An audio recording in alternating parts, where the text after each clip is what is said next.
Turbulence is one of the most common airline accident types today, according to the National Transportation Safety Board. That's right. In fact, just last week, more than 24 people were sent to hospitals after a Delta flight was slammed with severe, unexpected rough air. Yeah, and in June, an American Airlines flight faced a similar issue. Michael Yoshida has more on the rise of this trouble in the skies and how new technology could help make for smoother flights.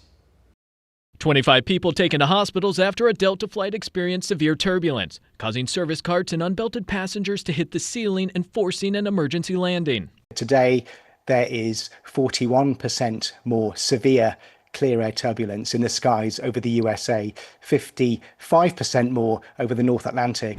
Atmospheric science professor Paul Williams says Earth's warming temperatures are making flying conditions worse. That's especially true along busy flight paths, which are near powerful winds in the upper atmosphere called jet streams. Climate change is warming the air to the south of the jet stream a lot more rapidly than the air to the north of the jet stream. Williams says the clashing of increasingly warmer and cooler air is causing more frequent and more severe clear air turbulence, which can't be seen on radar and isn't connected to other visual cues like storms or clouds, meaning it can seemingly hit out of nowhere.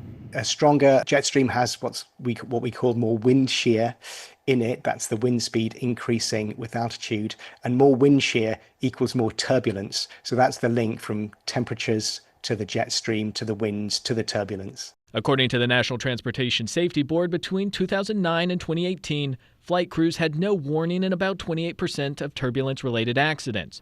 Williams, who has studied the topic for more than a decade, says the numbers will keep going up. Still, he and others say flying won't be any less safe, and new technologies could help, from better forecasting models to even artificial intelligence. They can identify patterns that are complex in very high-dimensional data, like what you find in turbulence. In Washington, Michael Yoshida reporting.